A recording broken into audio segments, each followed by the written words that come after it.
sebelum saya masuk ke bagian topik kita ya, saya ingin sedikit membagikan. Tadi mungkin disinggung, saya melayani di pusat konseling Bina Iman Telaga Kehidupan. Nanti mungkin dari materi yang sudah dibagikan dari slide ini, saudara kalau ada hal yang ingin ditanyakan boleh mengontak kami kembali ya. Tertera seperti di layar ini ya. Dan memang kami selama masa pandemi melihat satu kondisi bahwa kita juga perlu beradaptasi ya. Oleh karena itu Telaga mulai hadir dalam online ya, layanan online yang saudara bisa lihat juga di dalam screen berikut ini ya. Nah, yang menarik memang ini ada satu kerjasama yang baik antara Telaga dengan Sabda ya, untuk saudara sendiri kalau nanti di dalam proses perjalanannya ingin lebih tahu lebih banyak ya bagaimana mendampingi anak-anak ini, ada aplikasi menarik HeCares yang saudara bisa download lewat Google Play, dan di situ saudara akan melihat bagaimana pendampingan terhadap anak dengan berbagai macam topik yang saudara bisa pelajari dan saudara bisa belajar dan lakukan ya untuk boleh mendampingi anak-anak itu. Nah, saudara masuk ke bagian yang kita sama-sama akan renungkan ya. Saya ingin membacakan bagian firman Tuhan sebagaimana hukum yang utama ya yang Tuhan berikan. Kasihilah Tuhan Allahmu dengan segenap hatimu, dengan segenap jiwamu, dengan segenap kekuatanmu.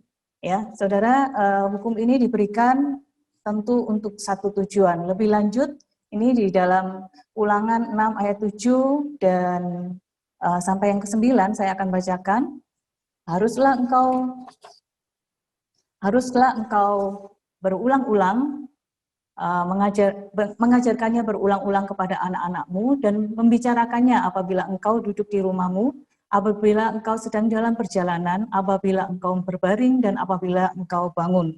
Haruslah engkau mengikatkannya sebagai tanda pada tanganmu, dan itu harus menjadi lambang di dahimu, dan haruslah engkau menuliskannya pada tiang pintu rumahmu dan pada pintu gerbangmu. Saudara, kalau kita lihat sama-sama, firman Tuhan ini menjadi satu landasan yang penting untuk kita sama-sama lihat. Bukan sesuatu yang sudah usang, saudara, tetapi masih sangat relevan dengan kondisi kita saat ini. Dan ini menjadi satu pegangan kita yang perlu serius kita pegang sungguh-sungguh bahkan di tengah kondisi yang sulit saat ini. Nah, kalau kita perhatikan, saudara, apa yang terjadi dengan dunia kita hari ini? Saudara, kalau kita perhatikan, krisis sedang melanda ya dunia secara global, bukan hanya di Indonesia, saudara, tetapi kalau kita perhatikan apa yang membuat menjadi penting yang harus kita sama-sama waspadai terhadap kondisi anak-anak kita hari ini. Saudara, kalau kita perhatikan, mungkin kita fokus kepada kondisi kita di Indonesia ya. Nah, kalau dalam beberapa sumber dari media online di bulan tanggal 25 Juni, itu disebutkan, saudara, ada 10,58 juta jiwa anak berusia 0 sampai 18 tahun di daerah Jawa Timur. Dari sekian jumlah anak itu, 16.000 jiwa anak mengalami depresi, saudara. Nah, saudara, kalau kita perhatikan ternyata krisis terjadi bukan hanya pada orang dewasa, tetapi juga kepada anak-anak kita.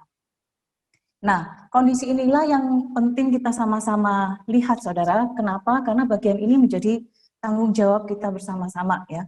Apa yang terjadi kepada mereka? Saudara, seperti kita ketahui, ada banyak kehilangan, bukan? Kita merasakan bagaimana ketika keluarga terdekat kita itu mengalami penderitaan karena COVID. Orang yang terdekat dengan kita juga meninggal, saudara. Kehilangan itu sama, kesedihan yang sama yang anak-anak juga rasakan ketika mereka mengalami kehilangan itu. Apalagi, saudara, kalau kita perhatikan juga kesempatan ya untuk anak-anak itu punya waktu bermain di luar dengan bebas, itu menjadi terbatas, bukan, saudara? Bagaimana mereka bisa bertemu dengan teman-teman mereka, itu pun mereka masih sangat, kita bisa lihat keterbatasannya. Mungkin bisa jumpa hanya lewat virtual, saudara. Tapi kalau kita juga lihat waktu untuk kita mungkin dalam keluarga bisa berekreasi sama-sama juga terbatas, saudara. Nah, ternyata saudara bukan cuma kehilangan-kehilangan itu, tetapi kita sendiri tahu, kita menyadari bahwa kalau kita melihat new normal, satu perubahan yang terjadi oleh karena pandemi itu membawa kita pada satu pola-pola baru, saudara. Nah, setiap perubahan itu sebetulnya menimbulkan punya tingkat stres ya terhadap baik orang dewasa maupun anak-anak. Nah, mungkin kalau kita lihat bagaimana sih pola belajar baru saat ini. Saudara, kita tahu bukan hanya belajar secara akademis di sekolah, tetapi kita juga melihat bahwa kita dibawa juga untuk beribadah di rumah, bukan? Dengan pola yang baru. Nah, kemudian bukan cuma itu, kita melihat, saudara, ketika pola baru itu diberlakukan, kita tahu bahwa bukan hanya orang tua yang stres karena harus menjadi guru bagi anak-anak mereka, tetapi juga anak-anak banyak yang stres juga, bagaimana mereka dididik dan diajar oleh orang tua mereka, saudara. Nah, saudara, kita juga melihat pola kebiasaan, misalnya untuk pola hidup yang baru. Mungkin dari kecil kita sendiri memahami kita harus membersihkan ya tubuh kita, tangan kita. Tapi seringkali anak-anak itu di tengah kondisi, apalagi kalau usianya masih sangat dini ya saudara, mudahkah buat mereka untuk menggunakan masker? Tentu tidak ya. Bagaimana mereka harus menjaga jarak saudara dari sosialisasi? Akan sangat lebih kesulitan anak-anak itu untuk boleh menyesuaikan diri. Cuci tangan, itu juga ya mereka sampai mengeluh, kenapa harus cuci tangan lagi, saudara. Ini jadi satu pola baru yang kita sama-sama boleh beradaptasi di dalam perubahan ini, bukan? Nah, kemudian saudara, kita melihat sarana dan prasarana yang kurang mendukung dalam proses belajar. Kita memahami ada begitu banyak anak-anak yang kesulitan ketika mereka harus dengan pola baru itu mereka tidak memiliki fasilitas yang memadai, gadget mereka mungkin tidak punya, ada pulsa yang harus sampai pemerintah harus mengucurkan dana, menganggarkannya untuk memikirkan nasib anak-anak yang kesulitan untuk boleh mengikuti proses belajar mengajar di sekolah. Nah, kemudian apalagi saudara kalau kita juga melihat kurangnya ya alternatif aktivitas bermain ya. Di sini melihat di tengah kesibukan orang tua, mungkin orang tua juga terbatas ya untuk boleh memikirkan bagaimana mereka bisa menemani anak-anak mereka dengan aktivitas yang beragam, dengan pola-pola bermain yang bisa membuat anak-anak itu tetap ya memiliki kualitas waktu kebersamaan dengan orang tua dan itu sesuatu yang menyenangkan. Ada anak yang mengalami krisis di area ini karena kalau kita perhatikan saudara, bermain adalah kesenangan buat anak-anak. Nah, ini kadang mereka kurang ya, terbatas di situ. Sehingga mungkin dampak lebih lanjut apa? Karena kebanyakan yang ditawarkan adalah gadget, saudara. Mereka mulai ya justru menjadi kecanduan dalam penggunaan gadget itu, saudara. Nah, kemudian tuntutan ya, tuntutan orang tua yang banyak ya dan tidak sesuai dengan potensi anak. Ini juga menimbulkan satu krisis buat anak-anak, menimbulkan tekanan tersendiri ya. Sementara apa saudara, dukungan ya yang diberikan oleh orang tua mungkin sangat minim, rendah ya saudara. Ini juga jadi satu bagian yang tidak mudah untuk anak-anak menghadapi hal yang demikian. Kemudian berikutnya kita melihat juga ya, keteladanan yang buruk dari orang tua. Misalnya apa? Di tengah konflik mungkin akan ada banyak ya komunikasi yang diwarnai, ada keluarga-keluarga yang bergumul karena pola komunikasi mereka yang antara papa dan mama yang mengalami konflik yang tinggi dan sebagainya, dan di situ mengeluarkan kata-kata yang tidak baik ya, atau perilaku-perilaku yang tidak baik. Itu menimbulkan satu keteladanan yang buruk buat anak-anak mereka tentunya, saudara. Nah, kemudian kondisi keluarga tadi ya, bahkan di tengah krisis saat ini pun hal yang menyedihkan saudara ketika mendengar dari keluarga-keluarga yang ingin ya mengakhiri ya kehidupan rumah tangga mereka, papa dan mama yang memilih untuk berpisah. Wah, itu miris sekali, saudara.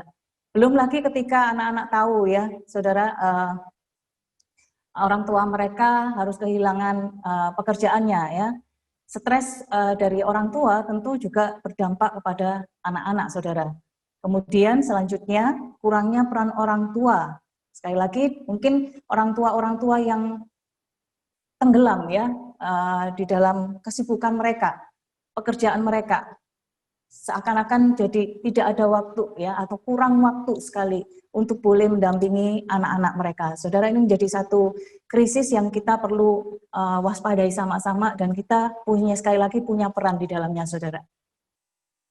Nah, Bapak Ibu yang terkasih, kalau kita lihat tadi seperti yang dibacakan di awal, prinsip firman Tuhan. Nah, mungkin saya merangkum ya prinsip firman Tuhan di atas, bagaimana kita harus mendampingi anak-anak yang kita layani, saudara. Saya merangkumnya dalam akronim HATI ya, supaya kita boleh sama-sama melihat bagian ini menjadi satu kunci yang kita bisa pegang sama-sama, saudara.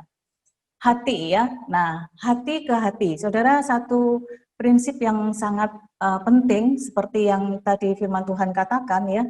Ada satu bagian dikatakan di situ, H yang pertama adalah hukum kasih.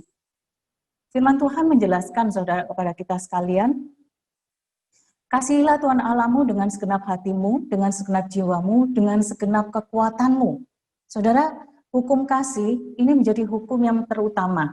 Bukan hanya Tuhan catat dan tuliskan di dalam kitab Ulangan pasal 6 ayat yang kelima, saudara, tetapi bagian ini juga dikutip di dalam perjanjian baru sebagaimana yang Tuhan sendiri katakan. Nah, ini menjadi bagian yang penting, ada benang merah dari perjanjian lama sampai dengan perjanjian baru, hukum kasih yang terutama. Saudara, bukan hanya kepada Allah, sesungguhnya kasih itu juga Tuhan ingin kita pegang juga hukum bahwa kita juga harus mengasihi sesama kita, saudara. Itu kenapa kalau dari 10 hukum yang Tuhan berikan, hukum pertama sampai yang keempat itu bicara tentang relasi antara Tuhan dengan manusia. Kemudian hukum yang kelima sampai yang keenam, kita tahu bahwa di situ Tuhan menunjukkan perintah-perintahnya di dalam relasi antara manusia dengan sesamanya. Bagian ini penting, saudara, sangat-sangat penting. Kenapa Tuhan memberikan hukum ini? Kalau kita perhatikan, saudara, satu bagian yang menarik, Tuhan ingin setiap kita mengingat perjanjian yang Tuhan ucapkan ya. Yang kita lihat ada satu warisan iman yang Tuhan inginkan untuk dibagikan kepada anak-anak cucu dari generasi ke generasi. Mulai dari zaman Abraham, Ishak, Yakub sampai kita hari ini, saudara. Apa yang menjadi bagian penting di sini? Kalau perintah itu diberikan, berarti Tuhan itu memberikan otoritas, saudara. Kepada siapa? Kepada orang tua. Tuhan memberikan kepercayaan dan otoritasnya kepada orang tua untuk mendidik anak-anak itu, untuk membawa anak-anak itu mengenal Allah, menyembah Allah dengan benar. Mengasihinya dengan apa? Dengan segenap hati, jiwa, dan kekuatan. Ini menyangkut keseluruhan hidup kita sebagai manusia, saudara. Tentunya ini menjadi satu, di dalam otoritas itu ada perintah, dan di sini Tuhan mengikat perjanjiannya dengan umat Allah, yaitu kita. Untuk zaman kita saat ini pun Tuhan mengikatkan perjanjian ini, saudara. Nah, di dalam perjanjian itu, kedua belah pihak antara Allah dengan manusia, saudara, kita harus melihat ada komitmen dan ketaatan di dalamnya yang Tuhan tuntut dan inginkan supaya kita boleh memenangkan jiwa anak-anak ini, saudara. Itu kenapa di dalam kita perjanjian lama kita boleh melihat Tuhan mengatakan kalau ketaatan itu akan mendatangkan berkat, ya, sampai anak cucu Tuhan berkati, saudara, dan ketidaktaatan itu tentu mendatangkan kutuk. Saudara, ini jadi satu bagian kita sama-sama untuk boleh melihat bahwa hukum ini penting. Kenapa? Karena memang di situ Tuhan ingin kita orang tua membentengi anak-anak kita dari pengaruh-pengaruh dunia yang berkembang saat ini. Dunia digital begitu menawarkan banyak kesenangan-kesenangan ya kepada anak-anak ya.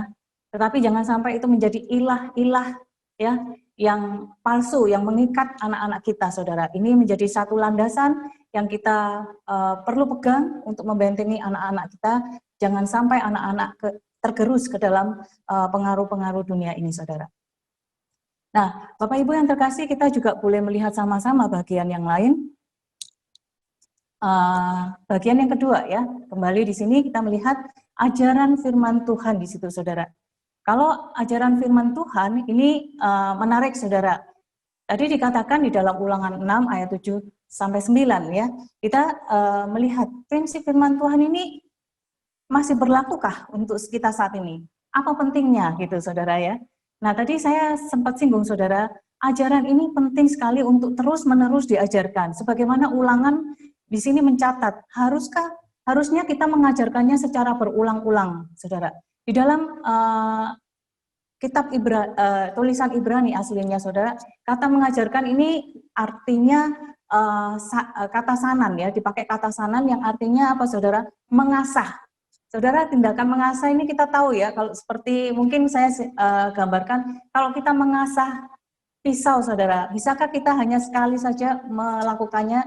Tentu tidak ya, kita mengasah itu secara berulang-ulang sampai tajam. Artinya apa, saudara? Itu kenapa di dalam bagian ini Tuhan ingin para pendidik, orang tua khususnya, untuk boleh mengajarkan itu secara terus-menerus, berulang-ulang. Dalam hal apa? Semua ya, saudara. Kalau kita perhatikan di sini menarik, saudara, karena di situ dikatakan ketika duduk ya dalam perjalanan, berbaring, berbangun, itu apa? Aktivitas sehari-hari, saudara. Keseluruhan kita sehari-hari itu sebetulnya kita sedang mengajarkan sesuatu, saudara.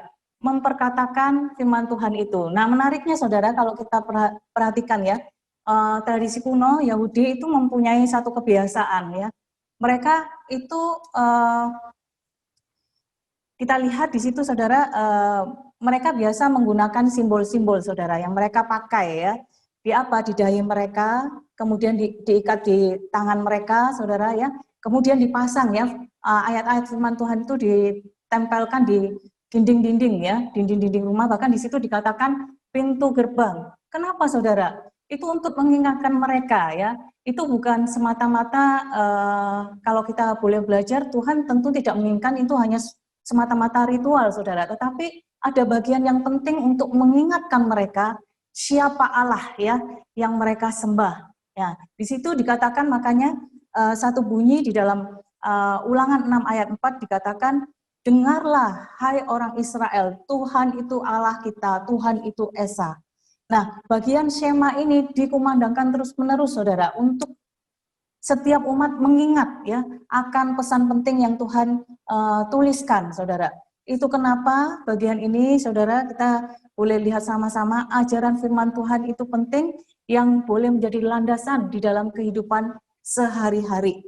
Nah, menariknya memang tiang pintu rumah dan juga pintu gerbang, di mana orang akan melihat, tahu ya, saudara ya, bahwa oh ini umat ya, Israel adalah umat yang menyembah Allah ya, Allah Yahweh. Dan pintu gerbang itu tempat di mana orang-orang berkumpul, saudara, pada masa itu. Nah, kalau kita saat ini, konteks saat ini, apakah ada yang kita bisa lihat dan temui, saudara? Mungkin yang sering adalah simbol salib ya, saudara, yang dipasang di tembok-tembok rumah, begitu ya. Kalau kita saat ini yang sering terlihat itu bukan. Kemudian apa, saudara? Mungkin ayat-ayat yang di figura, dipasang, hiasan di dinding. Nah, Tuhan bukan hanya meminta bahwa itu ditempel begitu saja, tetapi memang diajarkan, diperkatakan ya setiap hari dalam kehidupan mereka sehari-hari, saudara. Nah, menariknya memang ya, kalau kita konteks saat ini, saudara, anjuran pemerintah pun sama ya, beribadah dari rumah. Nah, pertanyaannya apakah kita ya melakukan ya untuk boleh membicarakan firman Tuhan itu ya dalam keseharian kita. Ada dialog iman antara orang tua dan anak, saudara. Ini seringkali yang menjadi keprihatinan ketika kondisi itu tidak ya tercipta di lingkungan keluarga. ada tadi beberapa orang yang mungkin juga tadi saya dengar sharing, bahkan jemaat-jemaat di gereja atau orang-orang yang saya layani, mereka juga mengatakan ya, ada orang yang bisa menikmati kebersamaan ketika harus di rumah saja, tetapi ada yang mengalami kesulitan ya, saudara, untuk boleh menyampaikan bagaimana caranya mereka mengaplikasikannya. Nah, seringkali saudara, kalau kita perhatikan saudara, jadi bagian yang penting untuk kita bisa lihat bagian selanjutnya adalah teladan iman, saudara. Nah, kenapa tadi dikatakan bahwa ajaran itu penting, tetapi juga tidak kalah pentingnya adalah teladan iman. Contoh yang nyata, yang ditunjukkan oleh apa? Orang tua di dalam apa? Perkataan mereka, tetapi juga tindakan mereka. Kenapa, saudara? Karena teladan perbuatan yang mereka lakukan itu berbicara jauh lebih kuat ya dari sekedar kata-kata yang mereka sering ucapkan, saudara. Nah, ini menjadi satu bagian yang kita perlu lihat sama-sama. Nah, bagian yang keempat, saudara, berkaitan dengan ikatan relasi. Nah, tadi saya katakan akronim HATI ini menjadi satu bagian yang penting untuk kita boleh renungkan sama-sama. Kenapa? Satu kunci untuk kita bisa memenangkan anak-anak adalah kita perlu memenangkan hati anak, ya. Kita punya ikatan relasi yang kuat antara orang tua dengan anak. Kenapa, saudara? Karena ini satu bagian yang menjadi pendekatan yang kita bisa lakukan ya, saudara. Akan sangat sulit ketika kita belum memiliki relasi, kita belum punya ikatan hati atau emosi dengan anak, ya. Itu sangat sulit untuk kita bisa melayani anak-anak itu, saudara. Makanya ini menjadi satu hukum yang kita boleh ingat, kasih ya, kunci kita menangkan hati anak itu terlebih dahulu, saudara. Nah, saudara yang terkasih, kita melihat bagian ini, ternyata ikatan relasi ini menjadi satu bagian yang kita bisa lakukan dengan apa? Hal yang paling simpel adalah hadir ya, saudara. Kadang orang tua ada bersama-sama dengan anak-anak di rumah, tetapi mereka punya kesibukannya sendiri-sendiri, bukan? Orang tua sibuk dengan pekerjaannya, dan anak-anak bergumul sendiri dengan pembelajaran mereka, ya, tugas-tugas dan pelajaran mereka. Tetapi komunikasi hati ke hati itu menjadi terhilang, bukan, di tengah-tengah keluarga, saudara. Ini yang menjadi satu bagian yang perlu ya diciptakan, dibangun relasi itu, saudara. Kemudian apa, saudara? Bukan cuma itu. Tadi ketika kita tahu bahwa ikatan relasi itu kenapa Tuhan tekankan penting, saudara? Saudara, orang tua itu sesungguhnya adalah wakil yang Tuhan hadirkan ya di tengah-tengah keluarga. Anak itu bisa melihat gambar diri Allah melalui apa? Relasinya dengan orang tua. Berbagai penelitian mengatakan hal ini, saudara. Ikatan relasi antara orang tua dan anak itu demikian pentingnya. Nah, saudara, kita perhatikan ya. Nah, kalau tadi kita lihat, saudara, tadi saya sempat sharingkan, tetapi ini satu bagian peran siapa nanti yang terlibat di situ, saudara. Kalau ikatan relasi itu begitu kuat antara orang tua dengan anak terjalin di rumah, ini menjadi satu bagian kunci yang penting bagi pertumbuhan seorang anak, khususnya spiritualnya kalau kita perhatikan, saudara. Kenapa? Karena di sini hal inilah yang menjadi keinginan Tuhan untuk orang tua itu boleh sungguh-sungguh melihat betapa pentingnya anak-anak itu dimenangkan dari generasi ke generasi. Gereja dan sekolah punya peran ada. Mereka adalah orang-orang dewasa yang menjadi ya mitra atau pendamping bagi orang tua untuk boleh memuridkan anak-anak, saudara.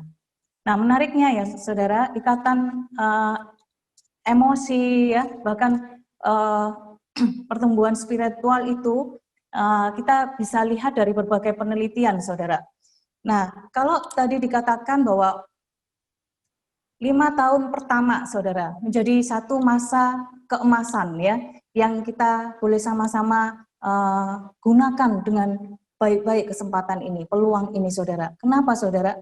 Kalau orang pada masa itu, dalam tradisi kuno, pada usia 5 tahun anak-anak itu sudah dididik sedemikian rupa. Untuk apa? Boleh ya, mengenal firman Tuhan. Nah, saudara, ini menjadi kunci pertumbuhan bagi masa dewasa mereka. Apakah hanya pada masa tradisi kuno? Tidak, saudara. Nah, kalau kita lihat ada berbagai penelitian juga mengungkapkan hal yang sama. Satu kunci, dasar spiritual itu mempengaruhi aspek perkembangan yang lain tentunya, saudara. Nah, ini yang menarik, saudara. Saya ingin kita sama-sama lihat. Bilangan Research Center ya melakukan satu survei yang diadakan di kalangan anak muda ya. Nah, survei itu dikatakan di survei yang pertama ya, di usia remaja mungkin bisa dilihat dari 15 sampai 18 tahun. Survei ini dilakukan tahun 2017, saudara. Dan kita bisa melihat mereka mengatakan ikut Yesus ketika mereka berusia kurang dari 15 tahun. Jumlahnya ada 61,3%, saudara. Kemudian pada masa pemuda ya, di situ dikatakan ada usia 19 sampai 25 tahun, mereka mengatakan ikut Yesus ya, dalam survei itu dikatakan ketika mereka berusia kurang dari 15 tahun itu berjumlah ya 48%, saudara. Nah, ini ketika yang disurvei adalah orang-orang dewasa ya, dengan usia 46 sampai 55 tahun ya, di situ dikatakan mereka juga mengakui ya, mereka ikut Yesus kurang atau di bawah dari 15 tahun. Ada jumlah 27,3%. Nah, menariknya dari kedua survei ini kita bisa melihat peran orang tua ya.